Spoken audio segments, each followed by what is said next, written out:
and play its constructive role. The second reason for their opposition is the particular situation of this region.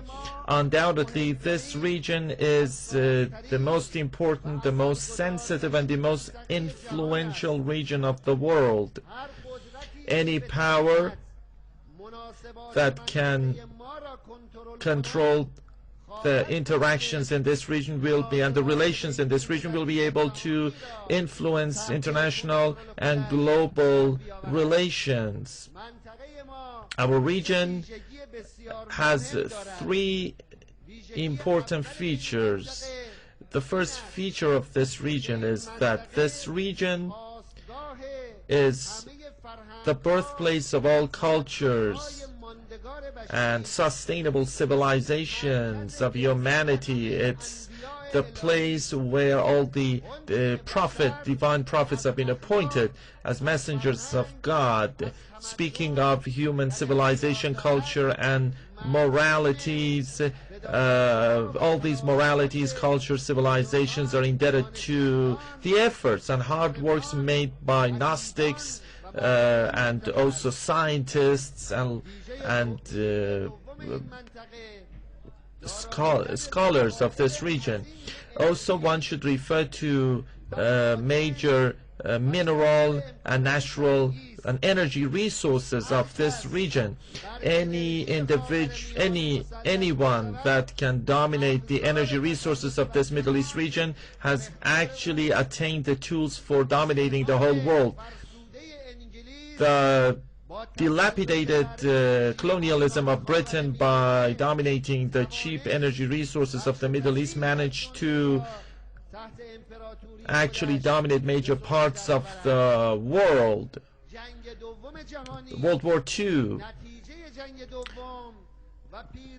its outcome, and the victory by the then alliances was due to the cheap energy resources, the domination of the cheap energy resources of the Middle East region. They plundered these energy resources and they actually used that for the war, and they attained victory, and the same was true about World War I. The other feature is that this region is the intersection for actually connections and political interaction. Geopolitically speaking, this region has the greatest potentials for political influence in this region.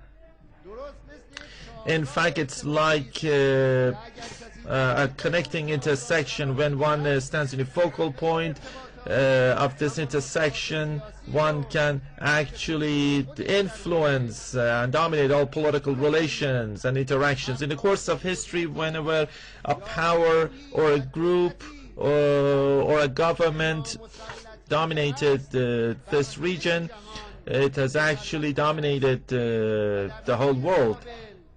In the meantime, there were powers and empires that did not play a role in this region, and they were just rapidly were wiped off the political scenes of that time. The occupation of Palestine, the establishment of the criminal Zionist regime, and the absolute support by certain countries, Western countries and governments supporting the atrocities of the Zionist regime and that illegitimate and fake regime. In fact,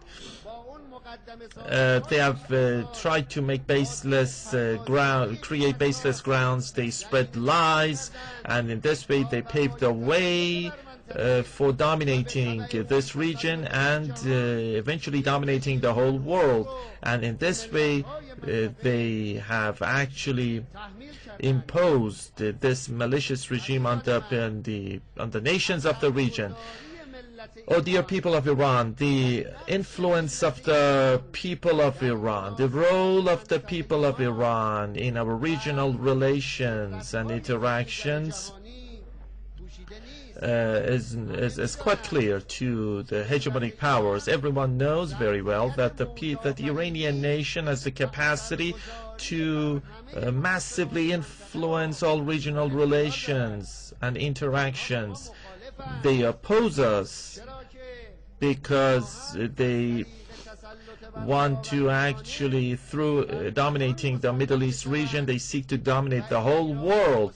And in fact, an independent Iran, a free Iran, an advanced and powerful Iran is considered as an impediment to their objectives. This is the secret behind their opposition with the Iranian nation in the past 31 years. They want the Iranian nation to be backwarded, to be kept weak, and even be under the domination of atrocious dictators, be dependent to others, and at the same time eliminate the independence and freedom of Iran, because they believe that under freedom and independence and prosperity,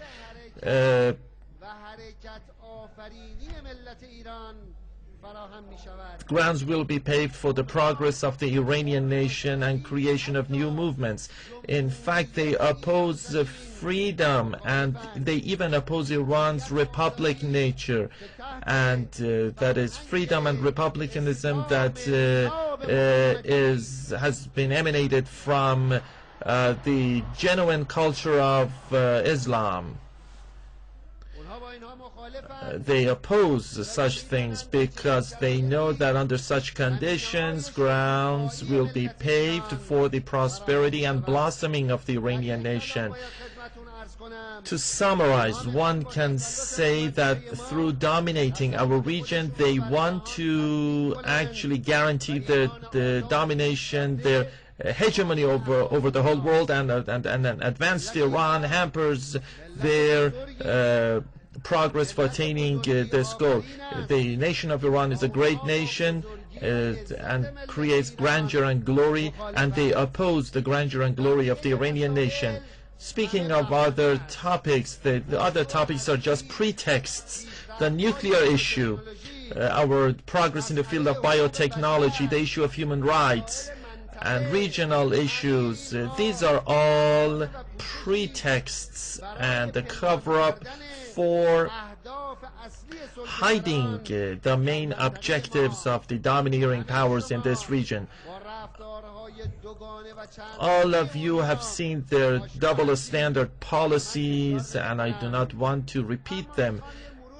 But let's just have a review and see in the past 31 years of their enmity towards us, what goals have they achieved, and what was the objective attained, the results attained by the Iranian nation. Well, let's take a glance back at the years before the victory of the revolution and the early days of the revolution, and our youths must conduct research and conduct studies in order to become further familiar with such concepts. 31 years ago, they were the indisputable powers of this region and the world, two apparently opposing blocs, but in reality they were convergent. They had created convergent blocs in the world. Both blocs were after dominating the whole world and plundering the humanity of human beings. They were both after creating modern slavery. One was chanting a slogan of supporting the laborers, and it sought to actually turn all human beings into weak laborers of the hegemonic system. And the other one chanted the slogan of capitalism and chanted liberalist slogans, and it was after converting all nations into laborers of major capitalists, global capitalists. They even, in order to accelerate the process of consumption and production and filling the pockets of major world capitalists, they even forced the women and children to do what they wished them to do. They actually wanted to create a modern slavery.